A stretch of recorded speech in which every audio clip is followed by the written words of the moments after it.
Donc, comme d'habitude, nous avons les objectifs euh, de ce cours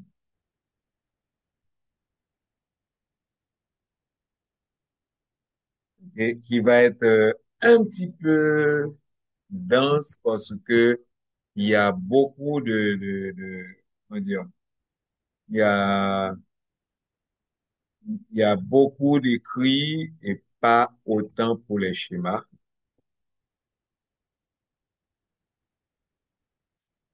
Donc, l'objectif de cette partie-là pourrait constituer de deux couches superposées, le derme et l'épiderme.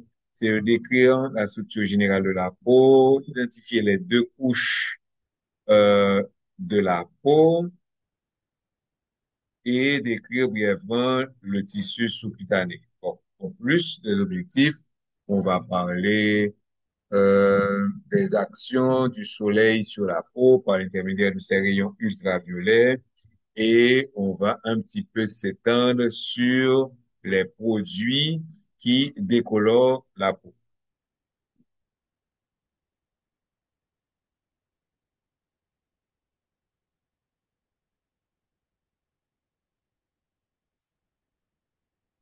Vous n'avez peut-être jamais pensé à ces termes, je rappelle que je suis en train de lire, mais le point de vue architectural, la peau est un véritable chef-d'œuvre. Chez un adulte, elle couvre tout le corps et mesure quand même entre 1,2 à 2,2 mètres carrés. Il pèse 7% de la masse corporelle totale. Bien que la peau soit appelée tégument, qui veut dire couverture, elle est bien plus qu'une simple enveloppe. euh, Elle est bien plus qu'une simple enveloppe du corps. Souple et robuste, elle résiste aux agressions extérieures. Attendez, chaque fois je dois couper pour les personnes que je dois admettre. OK. Donc, elle nous protège des agressions extérieures continues. Ainsi, si on nous enlevait notre peau, nous serions rapidement la proie des bactéries et nous péririons par suite de déperdition d'eau et de chaleur, comme cela survient parfois chez les... Bon, ils ont dit parfois, mais un peu trop, je devrais dire un peu trop souvent, chez les gambulés en Haïti. D'ailleurs, l'espérance de vie d'un gambulé en Haïti, elle est hypothétique. La peau, donc, dont l'épaisseur varie entre 1,5 à 4 millimètres, voire plus dans certaines régions du corps, est formée de deux couches distinctes. Donc, comme on peut le voir sur le schéma, ok, l'épiderme, ici, c'est la partie la plus foncée, qui a des invaginations dans ce qu'on appellera le derme. Ok.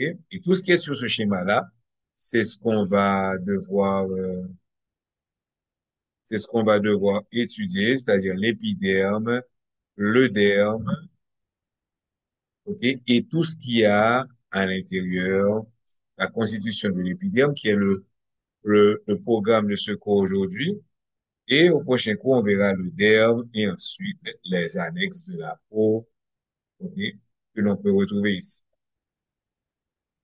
L'épiderme est composé de cellules épithéliales dans la principale structure, dans la principale euh, structure est la protection du corps. Donc, l'épiderme est la principale structure protectrice du corps. Le derme sous-jacent, ici, à l'épiderme, et constituant la partie la plus profonde de la peau, est une couche résistante qui a la consistance du cuir et qui se compose principalement de tissus conjonctifs denses. C'est grâce à ça qu'on peut faire le cuir. On verra ça plus tard. Seul le derme est vascularisé. Les nutriments diffusent à partir des capillaires du derme par le liquide interstitiel. Donc, la nutrition va se faire par osmose jusqu'aux cellules de l'épiderme. Ainsi, c'est pas toutes les blessures de la peau qui saignent. Il faut que les blessures soient plus profondes que l'épiderme pour atteindre les vaisseaux sanguins qui se trouvent dans le derme. L'hypoderme, qui se trouve juste sous la peau, est aussi appelé fascia superficielle au tissu sous-cutané. Ici, et c'est là que va venir s'accumuler, voilà, on va l'hypoderme. C'est là que va venir s'accumuler, que vont venir s'accumuler les lobules de graisse, la graisse, surtout au niveau du ventre. OK? Donc, l'hypoderme qui se trouve juste sous la peau est aussi appelé fascia superficielle ou tissu sous-cutané parce qu'il est superficiel par rapport à l'enveloppe tissu conjonctif résistance fascia des muscles squelettiques, donc l'enveloppe de fascia. Et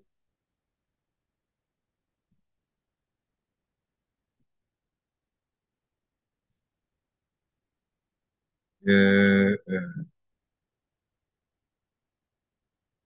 des muscles, donc c'est parce qu'il est superficiel par rapport à l'enveloppe des muscles de tissu conjonctif résistant fascia des muscles squelettiques. Désolé, mais j'ai dû admettre quelques, principalement composé de tissus adipeux, donc le graisse, et le tissu conjonctif aréolaire, l'hypoderme ne fait pas partie de la peau.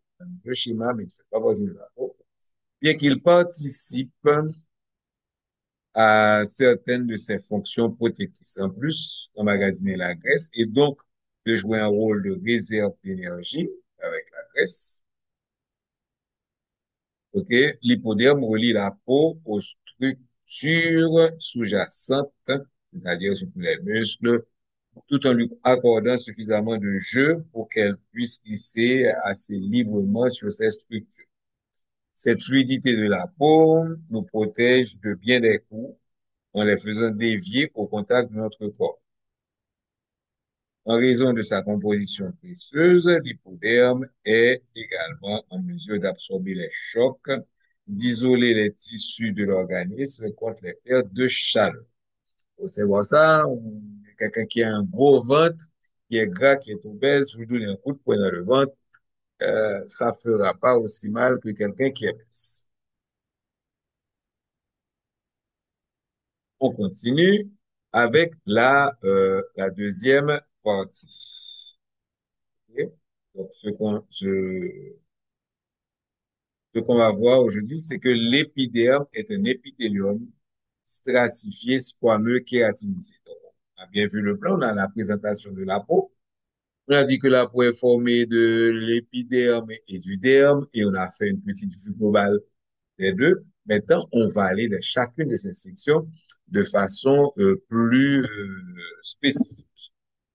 Donc, les objectifs d'apprentissage, c'est de nommer le type de tissu qui compose l'épiderme et d'identifier les principales couches de l'épiderme, leurs composants et d'écrire leurs fonctions respectives. Donc, on va nommer le type de tissu qui compose l'épiderme, on va voir les cellules qui participent dans l'épiderme et on va voir les différentes couches de l'épiderme.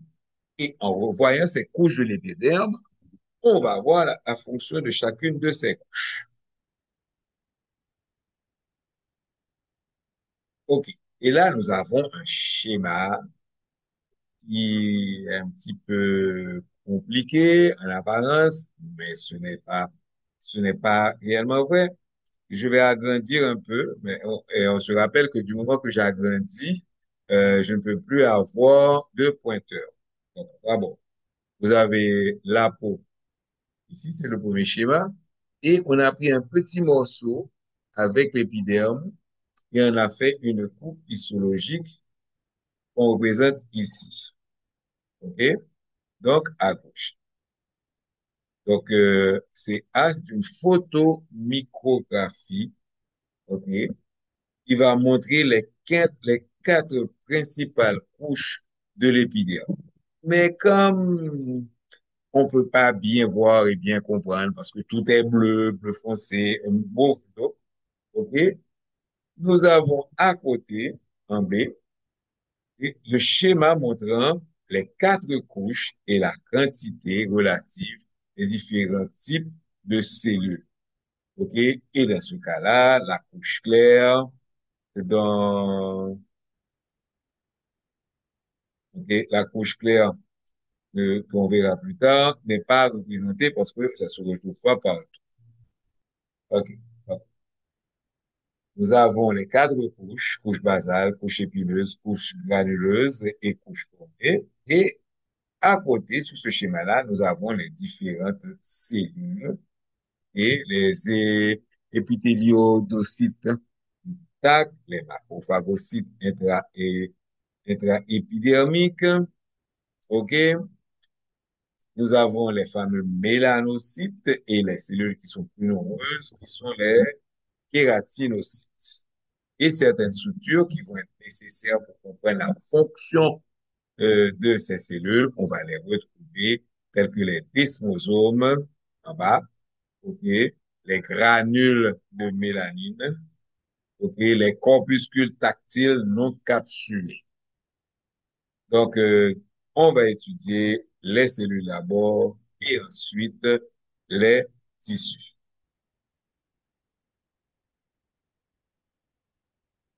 Donc, l'épiderme est formé d'un épithélium stratifié. Ça veut dire quoi? Qu'il y a des strates qui a plusieurs rangées de cellules. Donc, épithélium stratifié et il est squameux.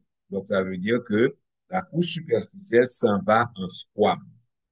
OK? Et on verra quelles sont les applications en médecine, en particulier, OK, lorsque on fait des pansements. OK? Donc, il se compose de quatre types de cellules et de quatre ou cinq couches. On a un, deux, trois, quatre, qui distinguent selon le type de peau. On a une peau épaisse et une peau fine. Ah, on commence avec les cellules de l'épiderme. L'épiderme contient plusieurs types de cellules, soit les kératinocytes, les mélanocytes, les macrophagocytes et les épithéliodocytes du tact. On commence par les kératinocytes. Ouais, il y a une question. Kératinocytes. Le rôle principal des kératinocytes, qui est de kéra, c'est-à-dire cône, c'est ce qui fait les cônes des animaux. Oui, c'est les cônes des animaux sont formés de kératine. Les carapaces des insectes sont aussi formées de kératine, beaucoup plus fine. Ok. Donc, le rôle principal des kératinocytes, kéra, consiste à produire de la kératine, une protéine fibreuse qui confère aux cellules de l'épiderme leurs propriétés protectrices. Les kératinocytes sont les cellules les plus abondantes dans l'épiderme. Ces kératinocytes sont reliés par des desmosomes et on se rappelle quand on avait vu la membrane cellulaire, bon, on a vu là, vous avez vu ça en biologie cellulaire, la membrane cellulaire, ok, la membrane a aussi pour attacher les cellules les unes aux autres par des desmosomes, ok. Donc, ces kératinocytes sont reliés par des desmosomes pour une plus grande résistance à l'étirement, pour ne pas chirer, ça résiste, et dans certaines couches cutanées par des jonctions serrées pour restreindre les mouvements de l'eau entre les cellules. Et sinon, du moment que vous entrez dans de l'eau, on allait être envahi par l'eau. Les kératinocytes proviennent de cellules situées dans la partie la plus profonde, ok, de l'épiderme, la couche basale. Donc, on va la couche basale, et c'est là qu'on va retrouver les kératinocytes. Donc, là, nous avons l'épiderme, et nous avons une digitation, on verra l'autre nom du derme. Donc, autour du derme, on va voir la couche basale. Donc, les kératinocytes proviennent de cellules situées dans la partie la plus profonde de l'épiderme, la couche basale. Ces cellules se divisent de façon continue par mitose sous l'effet de facteurs de croissance, euh, dont le facteur de croissance est épidémique, qui est un peptide produit par plusieurs types de cellules de l'organisme. À mesure que les cellules poussent les kératinocytes, à mesure que les cellules poussent les kératinocytes vers la surface de la peau, ceux-ci commencent à produire de la kératine molle qui deviendra leur consistance majeure. Donc, kératinocytes, qui produit au niveau de la couche basale et au fur et à mesure, on va voir ça, on verra les couches, les cellules vont, il y a une partie des cellules qui va rester du côté du derme et l'autre qui va monter. OK? Donc, comme les kéracites meurent durant leur migration vers la surface de la peau, ces cellules ne sont plus guère que des membranes plasmiques remplies de kératine. Donc, des milliers de kératinocytes morts tombent chaque terme, si bien que celui-ci se renouvelle complètement tous les 25 à 45 jours. Sur les régions du corps constamment soumises à la friction, comme par exemple la paume des mains, la plante des pieds, par exemple, la production des kératinocytes ainsi que la formation de kératine est accélérée. Si la friction est continuelle, comme celle causée par des chaussures mal ajustées, avec des chaussures trop serrées, surtout derrière pied à bord talon, près du tendon de l'Achille, l'épiderme s'épaissit pour former une callosité. Ensuite, nous avons les mélanocytes. Les mélanocytes, ok, beaucoup moins nombreux que les kératinocytes, sont des cellules épithéliales avec de fines ramifications qui scintillent un pigment appelé mélanine, de méla, noir. OK? On les trouve dans les couches plus profondes de l'épiderme. OK? Et ils sont donc, les mélanocytes sont donc en gris sur le schéma. À mesure qu'elles se constituent et s'accumulent dans les mélanosomes, OK? Et on parle de la mélanine, des granules limités par une membrane. Donc, la mélanine est acheminée vers l'extrémité, vers l'extrémité des prolongements qu'on voit, donc on voit qu'ils sont des prolongements des mélanocytes où elle est absorbée par un certain nombre de kératinocytes avoisinants. Ainsi, les kératinocytes de la couche basale contiennent plus de mélanine que les mélanocytes eux-mêmes. Que les mélanocytes, ils forment la mélanine et ils vont, grâce à leur prolongement, pratiquement les injecter dans les kératinocytes. Les granules de mélanine s'accumulent sur la face du noyau des kératinocytes. Pourquoi? OK? OK? Donc, en face du noyau des kératinocytes qui est tourné vers le milieu,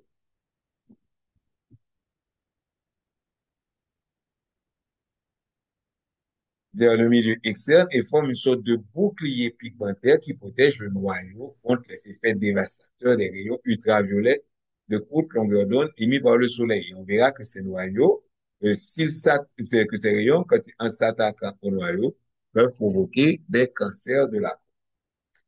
Ensuite, autres cellules, nous avons les macrophagocytes intraépidermiques. Les prolongements des macrophagocytes intraépidermiques confèrent à ces derniers leur forme étoilée et produite dans la moelle osseuse, c'est là où se forment toutes les cellules les globules blancs. Parce que le macrophagocyte, en fait, compte, c'est une forme de globule blanc. OK? Donc, produite dans la moelle osseuse, ces cellules migrent ensuite vers l'épiderme. Aussi appelées cellules de Langerhans ou cellules dendritique.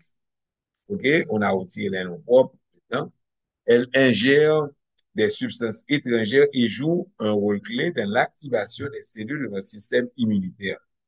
OK? Bon, ça, c'est parlé dans un autre cours.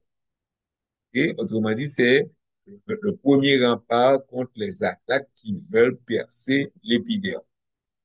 OK? Leur fin prolongement s'étend au milieu des kératinocytes en formant un réseau plus ou moins continu. Donc, on les a montrés en violet. OK? Ici, si je me trompe pas, c'est on va agrandir, c'est bien ça. Oui, c'est bien ça. OK, donc ils sont en violet. Ici. On note une augmentation du nombre de ces cellules et de leur ramification de certaines affections cutanées chroniques. Exemple, vous avez un acné, etc. Dernier type de cellules, avant de passer aux couches, nous avons les épithéliodocytes de tac. OK? C'est le truc verdâtre que nous avons ici, bleuâtre ou bien verdâtre. On trouve à l'occasion des épithéliocytes de tac ou cellules de Merkel à la jonction de l'épiderme et du derme. Ces cellules sont hémisphériques. Chacune est, d'une part, étroitement liée à la terminaison en forme de disque d'un neurofibre sensitif appelé capsule tactile non capsulée, encore disque de Merkel, et d'autre part associé aux kératinocytes voisins par des microvillosités qui s'insèrent dans les replis de la membrane de ces dernières cellules. Ainsi, chaque cellule va envoyer des informations de ces stimulus à ces cellules. La structure formée par l'épidémiocyte de TAC et le corpuscule capsule non capsulé jouerait le rôle récepteur du récepteur sensoriel du toucher. C'est grâce à ces cellules que notre peau est sensible. Tous les récepteurs, bon, il y a un tableau, mais c'est dans un autre chapitre. Mettons, on a fini avec les cellules. Et dis-nous que le problème qu'on va avoir, c'est que je dois beaucoup parler. OK? Mais tout ça a été dit sur ce schéma au niveau des cellules. Mettons, on va voir les couches et on se rappelle, on a un petit résumé sur le schéma. On va voir les couches de l'épiderme et les fonctions de chacune d'entre elles. OK? Donc, la peau, les couches de l'épiderme. La peau peut être épaisse ou fine. L'épiderme de la peau épaisse recouvre les régions sujettes à l'abrasion comme la paume des mains, le bout des doigts, la plante des pieds où son épaisseur peut atteindre 1,5 mm. OK? Il est constitué de 5 couches de cellules ou strates. L'épithélium, hein? Il est constitué de 5 couches de cellules ou strates. De la plus profonde à la plus superficielle, ces 5 couches sont la couche basale, OK? Plus haut, la couche épineuse. Alors, quand je dis plus haut dans le schéma, mais hein, plus en superficie. OK? La couche claire, qui n'est pas représentée dans le schéma, et la couche cornée. Dans la peau fine, qui recouvre le reste du corps et dont l'épaisseur ne dépasse pas 0,05 mm. Par exemple, pour les paupières, c'est pour ça qu'on peut voir de les lumières. Même lorsqu'on ferme la paupière, on peut voir la lumière. Les autres couches, donc ils ne semblent pas avoir de couche claire, mais la couche claire dans la peau fine, comme la paupière. On notera que les termes peau épaisse et peau fine, OK, font référence à l'épiderme uniquement. C'est l'épiderme qu'on voit, on voit pas la peau, hein. En réalité, si l'on inclut le derme, la peau la plus épaisse du corps se trouve dans le haut du dos, ok, et c'est tellement, elle est tellement épaisse pour les animaux qu'ils peuvent bien, qu'on peut même transporter. Ils peuvent transporter leurs enfants avec la peau du dos. Donc, on commence par les différents. C'est un petit résumé. On va commencer avec les différentes couches. La couche basale, aussi appelée couche germinative. Donc, c'est elle qui va produire. OK? Germinative est la couche la plus profonde de l'épiderme. C'est normal, parce que c'est elle qui va produire l'épiderme. C'est l'équipe profond, épifond. Elle est fixée au derme sous-jacent par une bordure ondulée formée d'une membrane basale. Elle se compose d'une seule épaisseur de cellules qui se renouvelle continuellement, comme toutes les membranes basales. OK? Et elle est constituée en grande partie de kératinocytes les plus jeunes. Le grand nombre de cellules à l'un des stades de la mitose, on se rappelle les stades de la mitose, télophase, anaphase, etc., OK, que l'on peut observer dans cette couche témoigne de la rapidité avec laquelle ces cellules se divisent pour donner des kératinocytes. Chaque fois qu'une de ces cellules de la couche basale se divise, une cellule fille est poussée vers la périphérie, donc vers la couche de cellules située juste au-dessus, où elle entreprend sa spécialisation en se transformant en kératinocyte mature, donc va produire de la kératine. On a vu, va perdre son noyau. En fait, l'autre cellule fille reste dans la couche basale pour continuer à produire de nouveaux kératinocytes. De 10 à 25% des cellules de la couche basale sont des mélanocytes. Donc, on a vu que la couche basale contient des kératinocytes, va avoir production de ces cellules de kératine qui vont migrer vers la périphérie. Maintenant, 10 à 25% des cellules de cette couche basale, c'est pour ça qu'on a montré ici sur le schéma. Donc, 10 à 25% des cellules de la couche basale sont des mélanocytes. Leur prolongement s'étend vers les kératinocytes et peuvent atteindre les cellules épineuses de la couche épineuse. OK? Donc, au-dessus, on va avoir la fameuse couche épineuse. La, Elle est formée de 8 à 10 épaisseurs de cellules, parce que la couche basale, c'était une seule épaisseur de cellules. Donc, formée de 8 à 10 épaisseurs de cellules, la couche épineuse doit ce qualificatif aux nombreuses projections en forme d'épines de ces kératinocytes visibles au microscope. En réalité, ces projections n'existent pas sur la membrane plastique des cellules vivantes. Ce sont des artefacts résultats de la préparation des tissus avant leur observation au microscope. Donc, les cellules, elles sont mortes, elles vont donc rétrécir, mais vont rester attachées les unes aux autres par leurs nombreux desmosomes. OK? Donc, c'est pour ça que elles ressemblent à une boule avec des épines, c'est pour ça qu'on appelle ça la couche épineuse. Il faut toujours se rappeler que le nous est une coupe histologie. OK? C'est en fin de compte l'observation de cellules mortes, elles sont fixées, elles sont colorées. OK? Et ça fait qu'on voit que là, il est plus ou moins beau sur la photomicrographie. OK?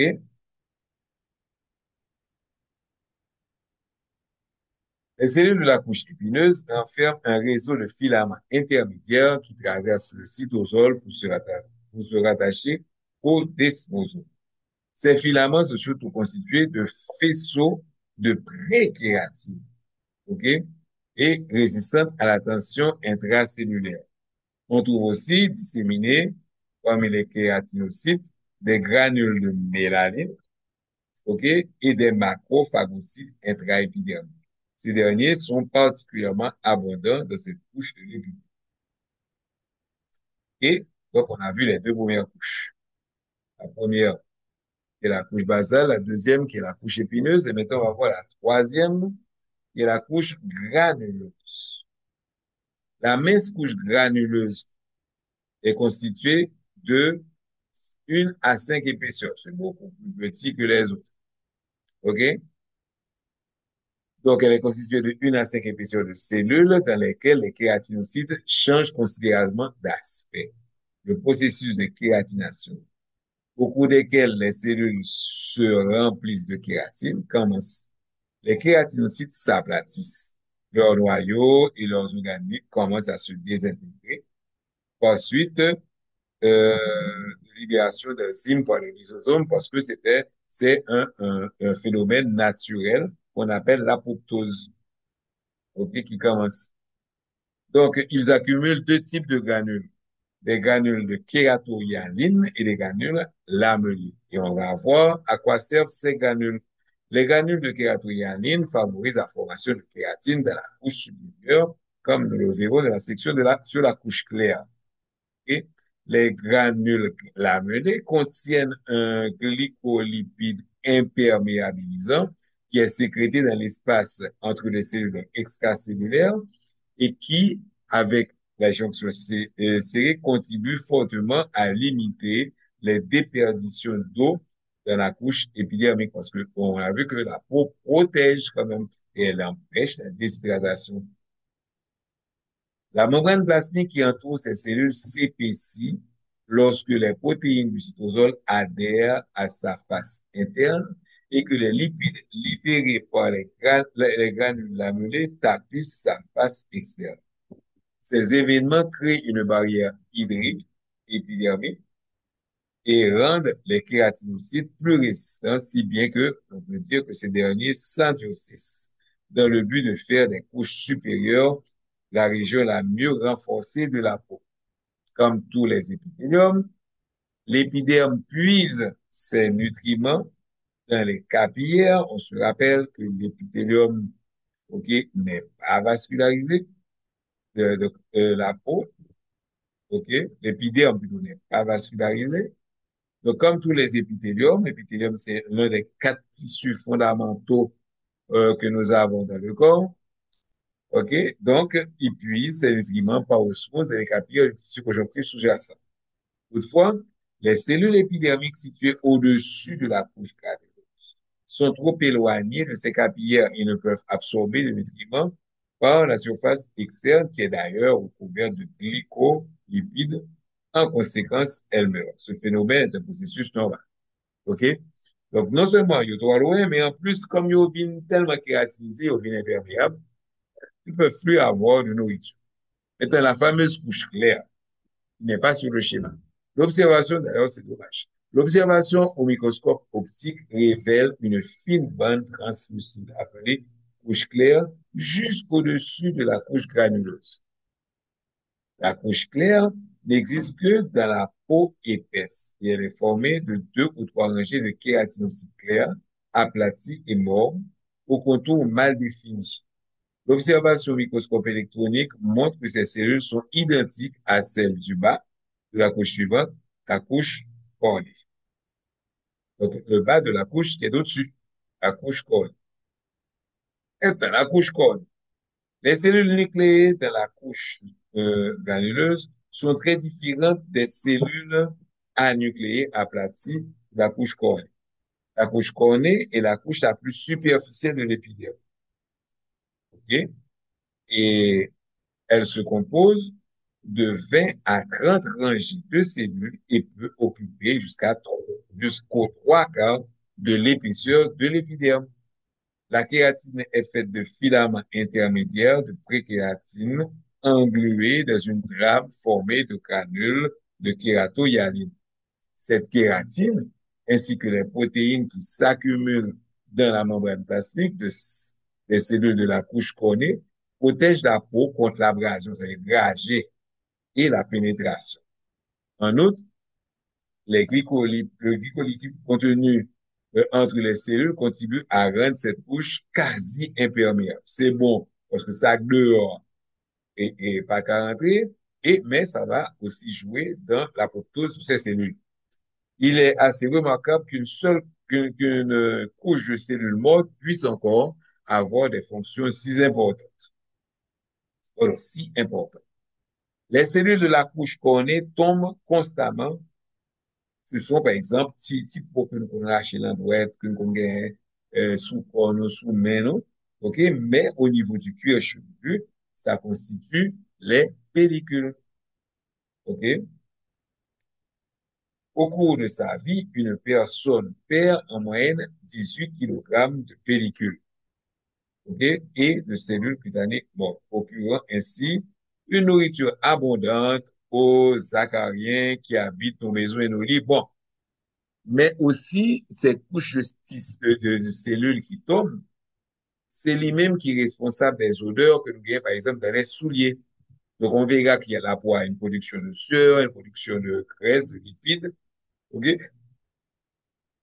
Mais, et aussi de cellules. Et toutes ces cellules mortes, ces produits rejetés par la peau, ok, ils vont constituer un milieu nutritif pour les bactéries. Et l'on retrouve, par exemple, dans les souliers.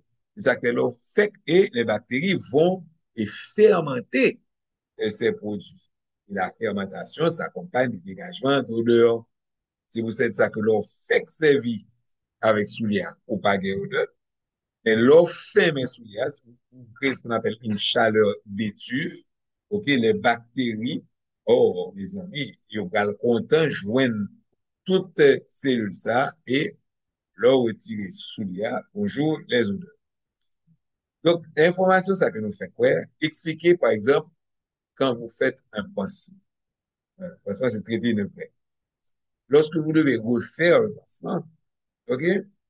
Si nous jouons que gaz là collé sous peau, ok?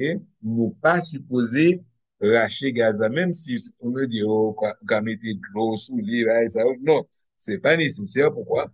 Parce que la peau se renouvelle. Donc, la gaz qui est collé, elle forme avec les produits de la coagulation, la fibrine, tout et tout, une couverture imperméable parce que comme la personne a été blessée, elle a perdu cette couche de protection, de cette couche cornée de l'épiderme. Elle a perdu ça.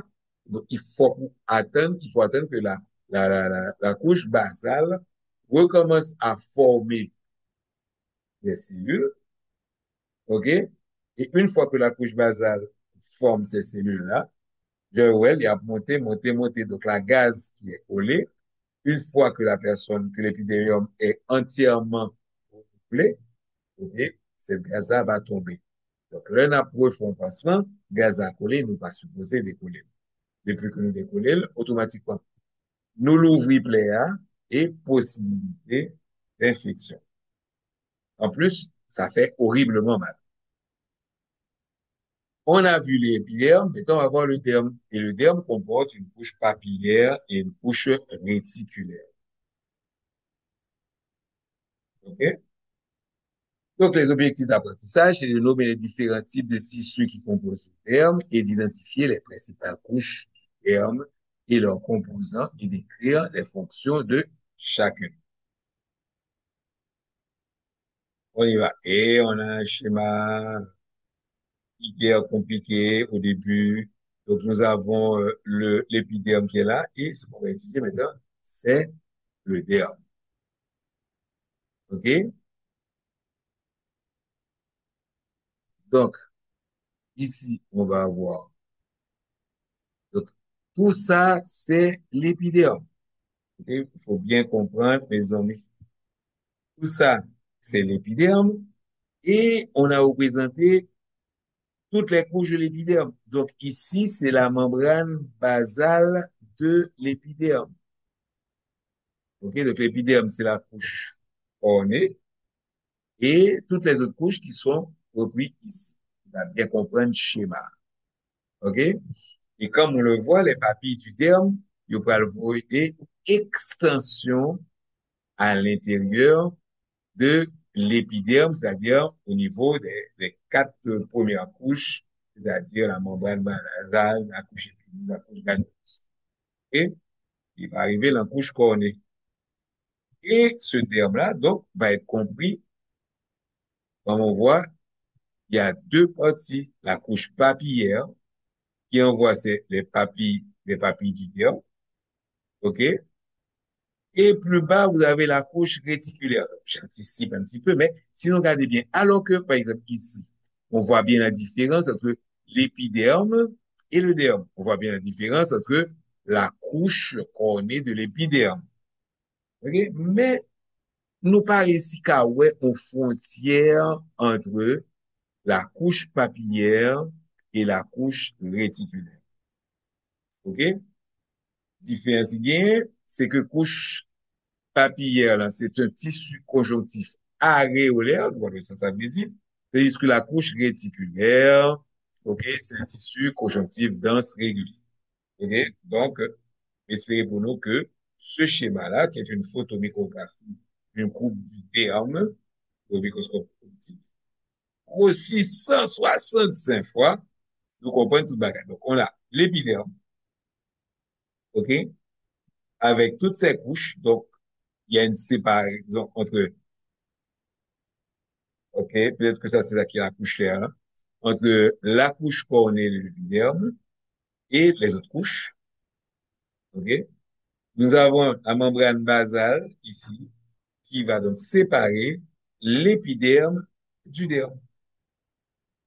OK? Dans le derme, nous avons la couche papillaire qui va avoir des invaginations, des excroissances plutôt, dans l'épiderme. Donc, la rentrer dans l'épiderme, là. Et ça, il va appeler les papilles du derme. Plus bas, on a la couche réticulaire, OK? Mais il n'y a pas de séparation claire entre la couche papillaire et la couche réticulaire. OK? Mais si c'est tout ça, parce que ces papilles du derme, comme on va le voir, ces papilles du derme vont être responsables, j'anticipe, des fameuses empreintes digitales qu'on appelle encore des dermatoglyphes. OK? Donc, on va tourner sous texan, on va dire. Donc, le derme. du latin derma qui veut dire peau, est constitué de tissus conjonctifs à la fois résistants et flexibles. On y retrouve les couches qui composent habituellement le tissu conjonctif proprement dit. Donc, un tissu conjonctif, si n'oubliez les tissus principaux, c'est quoi? C'est une substance amorphe dans laquelle on va retrouver des cellules. OK? Donc, on va retrouver comme cellules des fibroblastes, des fibrocytes. On se rappelle différents entre blastes et cytes. Lorsque la cellule est jeune, c'est un blaste. Lorsque la cellule est âgée, c'est un cyte. Souvent, les blastes conservent leur possibilité à se reproduire, à se multiplier, tandis que les fibrocytes ont perdu cette possibilité. OK? Donc, des macrophagocytes, donc c'est sûr que c'est parce que de toute façon, ils ne sont pas produits par le tissu conjonctif, c'est vini ou vini, OK? Et à l'occasion des mastocytes, des leucocytes, OK? Sa matrice gélatineuse, c'est ce que j'ai appelé la substance amorphe. Donc, sa matrice gélatineuse, imprégnée de fibres, enveloppe tout le corps à la matière d'un collant. Nous pouvons dire qu'il est notre dépouille, donc notre enveloppe. Il correspond au dépouille animal dont on tire des cuirs à grands prix. Parce que vous songez que l'épiderme est rikiki.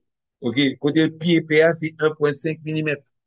OK? Il faut pas confondre l'épiderme et la peau. Mettons, voilà. Ça fait épaisseur poids, c'est le derme. OK? Et c'est lui qui permet, après des produits de conservation, de transformer ça en cuir. Le derme est formé de deux couches adjacentes, soit la couche papillaire et la couche réticulaire, OK, sans frontières définies comme on l'a vu sur le schéma. Donc, on commence par la couche papillaire. La couche papillaire est une mince couche de tissu conjonctif aréolaire composée de fibres d'élastine et de collagène entrelacées qui permettent le passage de nombreux petits vaisseaux sanguins. Heureusement, sinon, épiderme n'a pas d'apka joindre et produit ça ou pas aussi. Comme ce tissu conjonctif est lâche, les macrophagocytes et d'autres cellules protectrices peuvent circuler, OK, librement et patrouiller dans la région à la recherche de bactéries qui auraient pénétré dans la peau. La partie supérieure de la couche papillaire, et de la partie supérieure, est constellée de projections mammillaires, donc en forme de sein, OK, appelées papilles du derme et papilles et le papilla bout de sein, qui donne à la surface donc, externe, qui donne à la surface externe du derme des allures de montagne russe. OK? De nombreuses papilles du derme sont pourvues plutôt de bouquets capillaires. D'autres abritent des terminaisons nerveuses libres pour les récepteurs de la douleur et des récepteurs du toucher, appelés corpuscules, euh, appelés corpuscules tactiles capsulés. OK? Donc, dans les creux formés par les expansions que sont les papilles du derme, se logent des excroissances de l'épiderme. OK? Donc, on voit bien ici les excroissances de l'épiderme. Les crêtes épidermiques, particulièrement bien développées dans la peau épaisse de la paume des mains et de la plante des pieds. OK? Donc, ça va former les crêtes épidermiques. Alors, songez bien. Derme li ouest, li épais. Épiderme li fin. Ainsi, les papilles du derme, ouè là, OK? Yo pral visible, yo pral former, OK, un relief visible au niveau de la peau. Parce que l'épiderme est mince.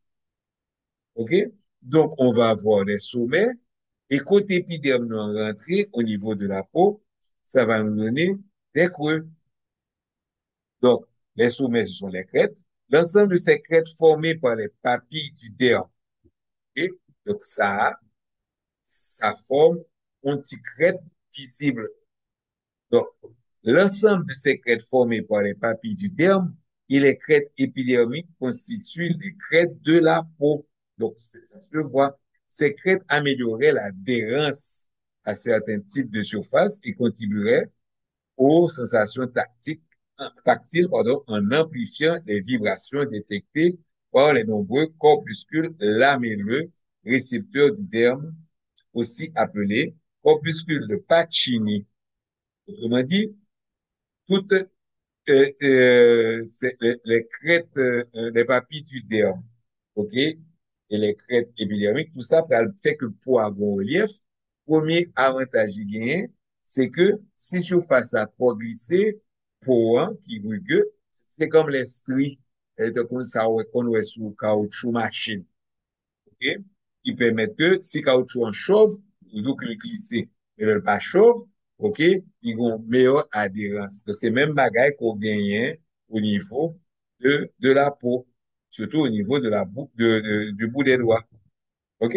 Et déterminer génétiquement la disposition de ces crêtes épidermiques. Ça veut dire que c'est un gène, c'est gène qui dit, mais qui gêne pour crête épidermique, ça, papillon du derme, qui gêne pour le fait. Donc, déterminer génétiquement la disposition de ces crêtes épidermiques est unique chez chaque individu et ne change pas avec le temps.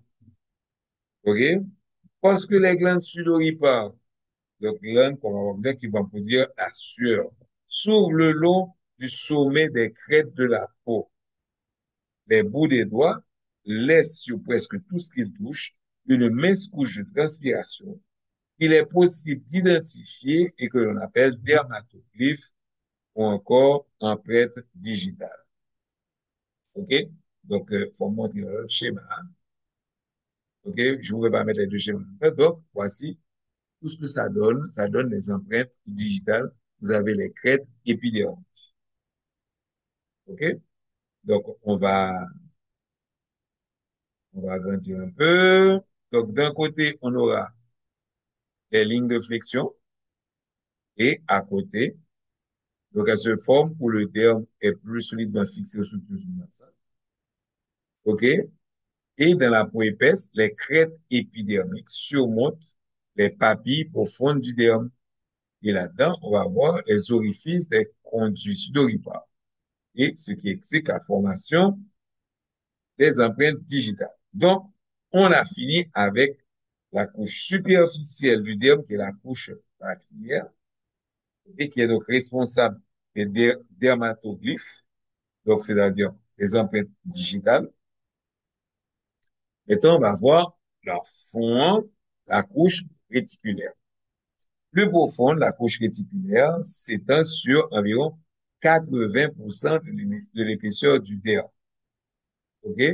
Elle est composée de tissu conjonctif dense. L'autre est aréolaire, donc ça veut dire que c'est lâche. Et ça, il parle non. Donc, premier était aérolaire, lâche, et là, il prend l'oxygène, puis danse. OK?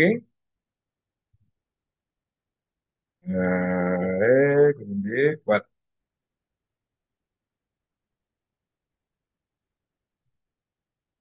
OK?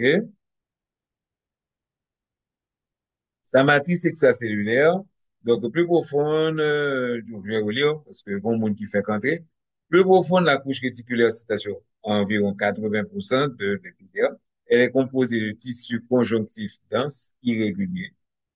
Le plexus dermique vasculaire, c'est-à-dire entre là, et ou bien tout vaisseau qui yon, ma qu'on a qui forme ce qu'on appelle un plexus. Donc, le plexus dermique vasculaire, le réseau des vaisseaux sanguins qui irrigue la couche réticulaire, le réseau des vaisseaux sanguins qui irrigue la couche réticulaire, le plexus dermique vasculaire, est constitué entre celle-ci et l'hypoderme. Donc, on a un vaisseau beaucoup plus en bas, ok, en profondeur. Autre que le derme réticulaire est ainsi appelé en référence à son réseau de fibres de collagène.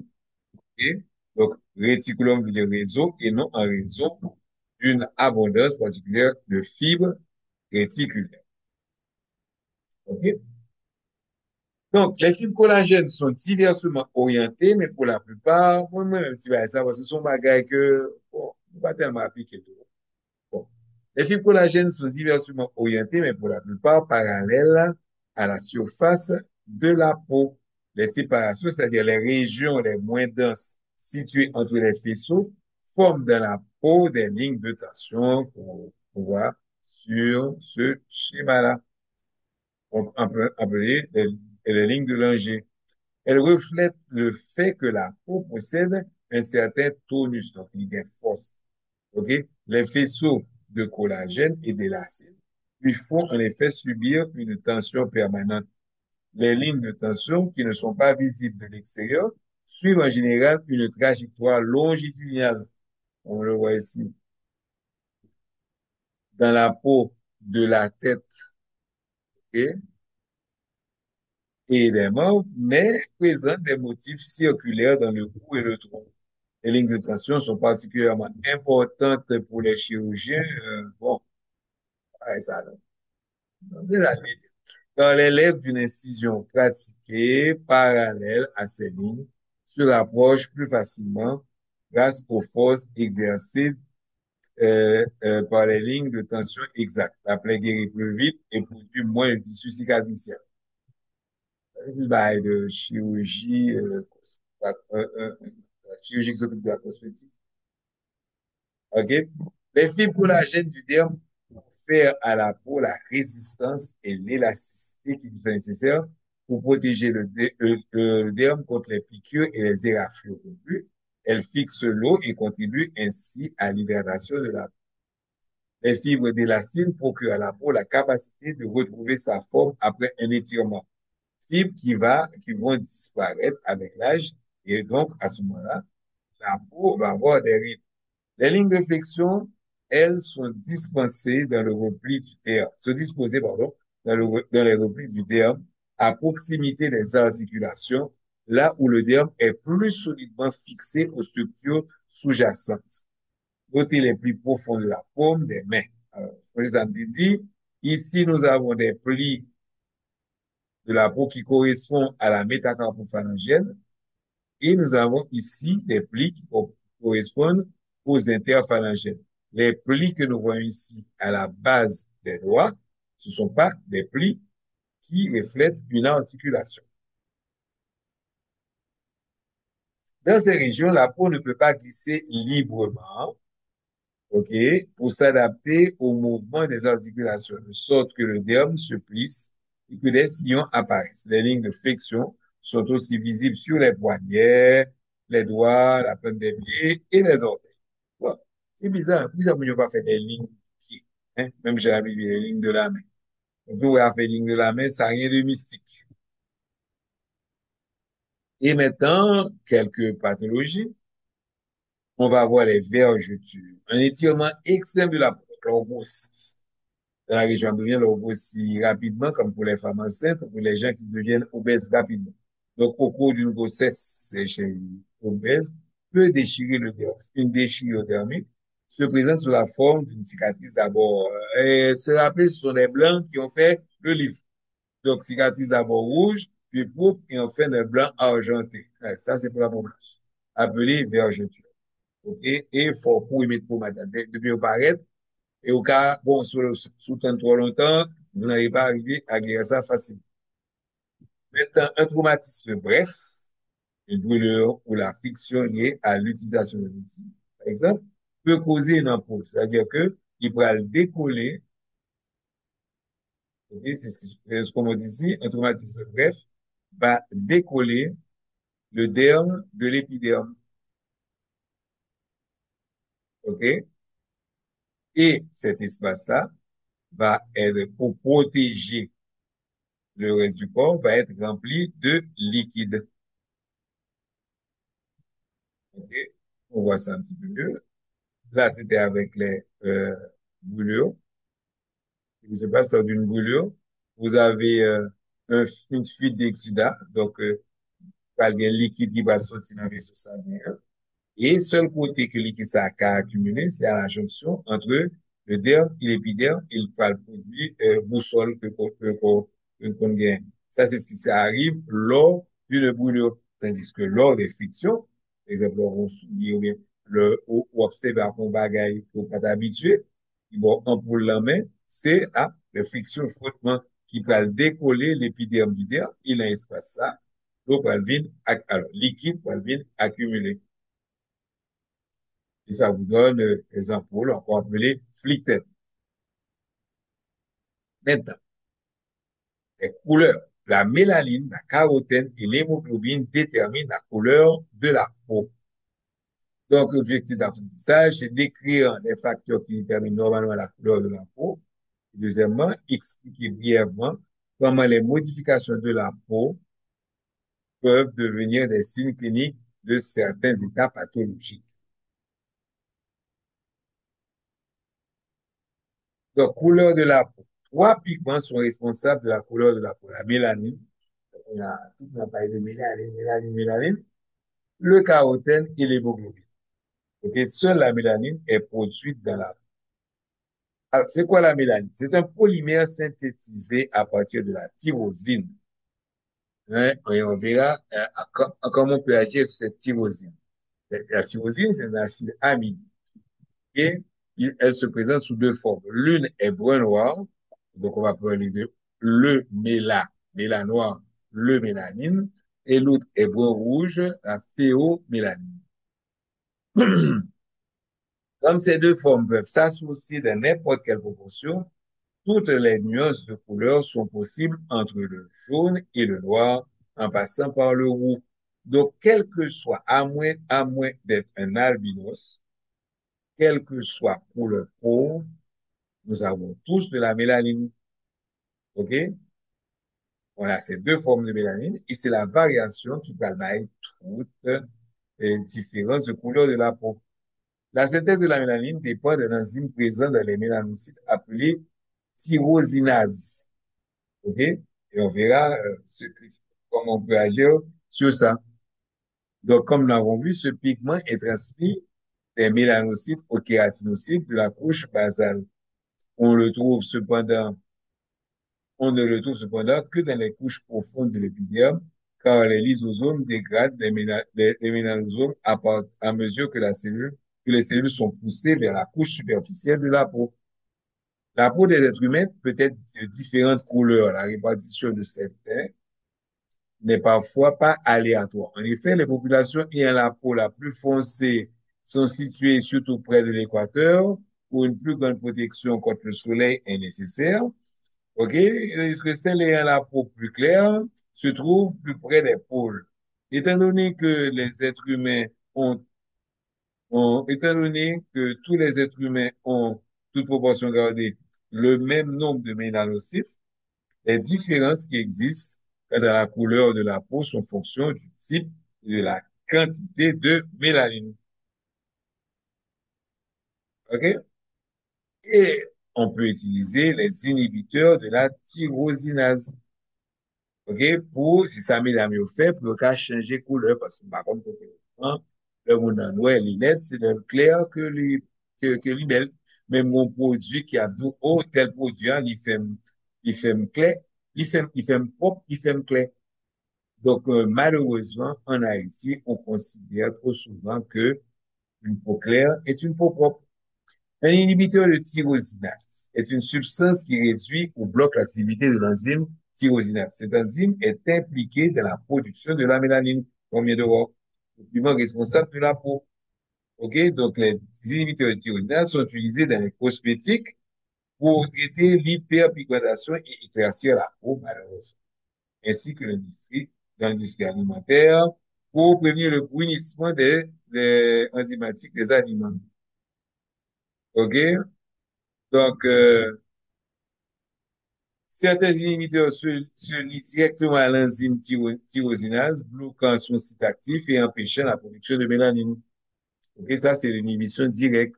Inhibition indirecte, d'autres inhibiteurs peuvent agir en modifiant le substrat de la tyrosinase, la tyrosine, ou en affectant d'autres étapes du processus de la mélanogénèse. OK? Et un exemple que nous avons, tous les produits qu'on utilise, OK? Vous avez l'albiotine, l'acide kojique, ok, le thiamidol, acide mandélique. Donc, regardez dans les savons, ok, et vous allez trouver les noms de ces produits, ok. Donc, et ces produits sont pratiquement tous, pour une raison que j'arrive pas à comprendre, sont pratiquement tous interdits en Europe, mais pas aux États-Unis. Et c'est pour cela que et ni en Afrique. C'est pour cela que les gens adorent commander ces produits en Afrique et en Europe, et aux États-Unis, mais on ne peut pas l'avoir en Europe. Bon, là, on va parler comme des équilibres et homéostatiques, on va parler de ce qui se passe au niveau de la mélanine, des rayons UV, ultraviolets et des cancers. Malgré les effets protecteurs de la mélanine, l'exposition excessive au soleil finit par endommager la peau. On assiste alors à une agglutination des fibres élastiques, donnant à la peau un aspect tanné, ainsi qu'une dépression temporaire du système immunitaire et parfois à une altération de l'ADN, ok, qui mènera, ok, cela peut prendre quelques dizaines d'années, à un cancer de la peau.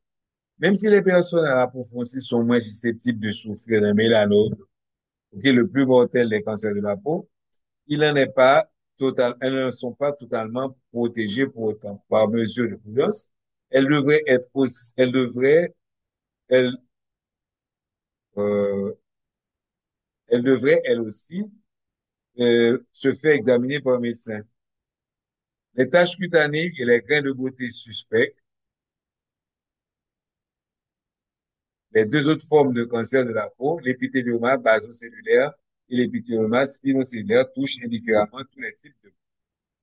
Alors, de nombreuses substances chimiques induisent la photosensibilité, elles accentuent la sensibilité de la peau aux rayons ultraviolets et peuvent déclencher une vilaine éruption cutanée. On trouve de telles substances dans quelques antibiotiques et histaminiques, dans des parfums et des détergents. De petites font alors, de petites lésions font alors leur apparition sur tout le corps. Elles se présentent sous forme de cloques et s'accompagnent de démangeaisons. J'avais une photo, malheureusement. J'aurais dû la mettre. On montre ce que peut produire ces produits. Et on va parler un petit peu des rayons ultraviolets pour comprendre le mécanisme de ces rayons ultraviolets. Le rayonnement ultraviolet est un type de rayonnement électromagnétique. Ok, donc nous avons le violet ici. Voilà. Le violet, donc c'est au-dessus, c'est une lumière invisible qui est au-dessus du violet. Ok? Il se situe entre la lumière visible et les rayons X dans le spectre électromagnétique. Le rayonnement ultraviolet a une longueur d'onde plus courte que la lumière visible et contient plus d'énergie. Ce qui nous intéresse, nous avons différents types de rayons ultraviolets. Il y a trois principaux, ok, qui sont classés en fonction de leur longueur. Donc, nous avons les UVA, qui représentent la majorité du rayonnement UV et atteignant la surface de la Terre, à peu près 95%. Ils sont moins énergétiques que les UVB et les UVC, mais peuvent provoquer le vieillissement de la peau et contribuent au développement de certains cancers de la peau. Ensuite, nous avons les UVB qui représentent une petite partie du rayonnement UV atteignant la Terre. Ils sont plus énergétiques que les UVA. Ils sont responsables des fameux coups de soleil et des dommages cutanés, y compris le cancer de la peau. Les plus dangereux sont les UVC et ils sont eux-mêmes retenus par la couche d'ozone que nous avons au niveau de la stratosphère. Ok? Les UV peuvent aussi attaquer le soleil, peuvent attaquer la santé oculaire, peuvent avoir des effets sur la santé oculaire. Ok? Comme par exemple la cataracte.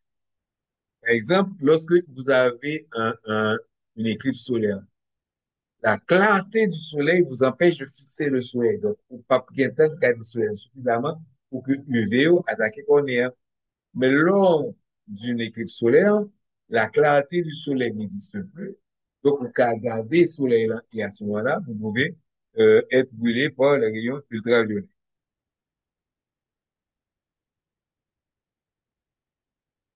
Alors, changement de la couleur de la peau. Les professionnels de la santé obtiennent rapidement d'importantes informations sur les états de santé d'une personne, rien qu'en observant le changement de couleur de sa peau. Cet examen permet en effet de déceler certains états émotionnels et ou pathologiques. Le problème qu'il y a, c'est que ce chapitre-là, c'est surtout pour les blancs. Ainsi, nous avons cyanose, couleur bleue, coloration bleutée de la peau, indique une oxydation insuffisante. Par exemple, ce qu'on s'est appelé les enfants bleus, c'est les enfants qui ont beaucoup trop de sang non oxygéné. Donc, la cyanose, c'est augmentation du sang non oxygéné. OK? Ça peut être, donc, le signe de problèmes respiratoires et cardiovasculaires. À contrario, la pâleur, OK? Bon, ça peut arriver quand la personne, par émotion, ou par cœur, peur, elle devient pâle, OK? Mais c'est aussi un signe d'anémie et d'hypotension. OK? Donc, lors du stress émotionnel, le sang peut être détourné de la peau et se diriger vers les organes internes qui ont besoin de beaucoup plus de sang. OK? Et la personne devient blanche, comme on le dit. Ça, c'est pour la pâleur. Nous avons la rougeur ou l'érythème, ça c'est le contraire. Et il y a beaucoup plus de sang. Ça peut être une personne qui est embarrassée, OK, comme nous l'avons eu dans la classe, je n'ose pas dire son nom, OK, ou encore une personne qui fait une allergie. Nous avons aussi l'ictère, qui est la manifestation d'un mauvais fonctionnement du foie, qui devient incapable d'éliminer la bilirubine, qui est un pigment issu de la dégradation des érythrocytes. Donc, ce pigment jaune va s'accumuler dans les téguments, OK, dans les tissus du corps, ce qui cause une jaunisse. OK? C'est-à-dire un jaunissement que l'on observe au niveau de la sclère des yeux, le blanc des yeux. OK? Manger de grandes quantités de légumes orangés qui contiennent du carotène, ça peut dorer la peau, mais ça ne fait rien au niveau des yeux. Vous avez les contusions échymoses ou hématomes. OK? Ces matières rouges violacées, dont le principal, c'est le fameux OCA, on se rappelle? OK? Apparaissent lorsque les vaisseaux sanguins du niveau capillaire aussi, et ou bien un petit peu plus gros, OK, sont endommagés. OK, mais comme le corps va décomposer le sang, les hématomes vont finir par disparaître. Vous avez le fameux collier brun ou noir. Ce sont des zones sombres autour du cou et aux aisselles. On pense que mon c'est crassé bien en coule. Non, c'est pas ça. Ce sont en fait des zones d'hyperpigmentation qui peuvent indiquer une résistance à l'insuline et une glycémie élevée. Et enfin, nous avons, pour terminer, le tatouage et maquillage permanent. Tatouage, là, ça se fait sur les produits inoffensifs qu'on met dans le derme. Et comme on est épiderme très, très fin, donc il paraît à travers. Tandis que, OK, donc, le code de tatouage, un mot d'origine tahitienne, ta qui veut dire dessin et atout, esprit, qui consiste à introduire de l'encre dans le derme papillaire, oui, la première couche du derme. Afin de prévenir les infections, il est important de s'assurer que l'opération est effectuée de façon stérile et que les encres utilisées sont inoffensives. Il ne faut pas confondre tatouage et maquillage permanent. Parce que dans le maquillage permanent, ok, qui ne va pas persister très longtemps, puisque la couleur est insérée dans les couches épidermiques superficielles. Il va donc disparaître avec le renouvellement de l'épiderme, ce qui n'est pas le cas pour le tatouage, ok, qui est vraiment permanent. Voilà. Donc, on va s'arrêter là pour aujourd'hui. Au prochain cours, on va voir, on va commencer à voir les productions de la peau et on verra les poils et les cheveux. Est-ce qu'il y a des questions? On dirait qu'il y a une question. Bonjour, docteur. Moi, j'adore le souvenir de ça. Bonjour, docteur. Euh, j'ai pas bien compris la définition de la couche claire. La couche claire, c'est une couche de cellules, très mince de cellules kératinocytes claires qui se trouvent. Et donc, on peut remarquer, non, mais simplement au niveau de la peau épaisse. Oh, il y a quelqu'un qui vient d'entrer, c'est bien. OK? Donc, on a fini. Donc, je vous dis donc au revoir et